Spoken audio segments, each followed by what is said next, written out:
Of How Imbaun Met Zodrak by Lord Dunsany. The prophet of the gods lay resting by the river to watch the stream run by. As he lay, he pondered on the scheme of things and the works of all the gods, and it seemed to the prophet of the gods, as he watched the stream run by, that the scheme was a right scheme, and the gods benignant gods. Yet there was sorrow in the worlds. It seemed that Kib was bountiful, that Mung calmed all who suffer, that Sish dealt not too harshly with the hours, and that all the gods were good.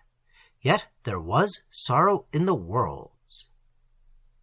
Then said the prophet of the gods, as he watched the stream run by, "There is some other god of whom naught is writ." And suddenly the prophet was aware of an old man who bemoaned beside the river, crying, "Alas! Alas!" His face was marked by the sign and the seal of exceeding many years, and there was yet vigor in his frame. These be the words of the prophet that he wrote in his book. I said, "Who art thou that bemoans beside the river?" And he answered, "I am the fool." I said, "Upon thy brow are the marks of wisdom, such as is stored in books." He said, "I am Zodrak. Thousands of years ago I tended sheep upon a hill that sloped towards the sea. The gods have many moods.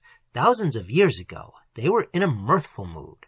They said, 'Let us call up a man before us, that we may laugh in Pegāna.'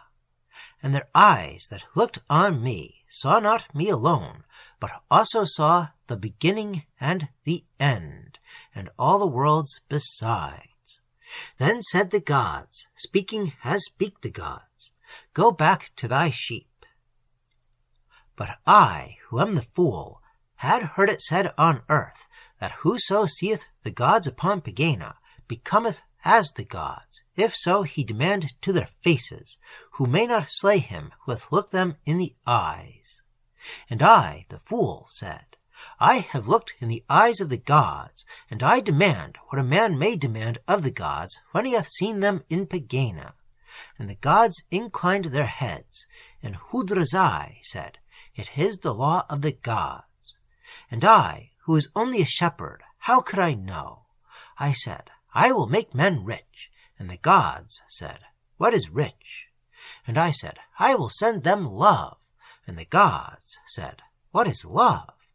And I sent gold into the worlds, and alas, I sent with it poverty and strife. And I sent love into the worlds, and with it grief. And now I have mixed gold and love most woefully together, and I can never remedy what I have done. For the deeds of the gods are done, and nothing may undo them. Then I said, I will give men wisdom that they may be glad. And those who got my wisdom found that they knew nothing, and from having been happy became glad no more. And I, who would make men happy, have made them sad, and I have spoiled the beautiful scheme of the gods. And now my hand is forever on the handle of their plough. I was only a shepherd, and how should I have known? Now I come to thee, as thou restest by the river, to ask thee for thy forgiveness, for I would fain have the forgiveness of a man. And I answered, O Lord of seven skies, whose children are the storms, shall a man forgive a god? He answered, Men have sinned not against the gods, as the gods have sinned against men, since I came into their counsels. And I, the prophet, answered, O Lord of seven skies, whose plaything is the thunder, thou art amongst the gods. What need hast thou for words from any man? He said, Indeed, I am amongst the gods, who speak to me as they speak to other gods. Yet is there always a smile about their mouths, and a look in their eyes that saith, Thou wert a man. I said, O Lord of seven skies, about whose feet the worlds are as drifted sand, because thou biddest me, I, a man, forgive thee. And he answered, I was but a shepherd, and I could not know. Then he was gone.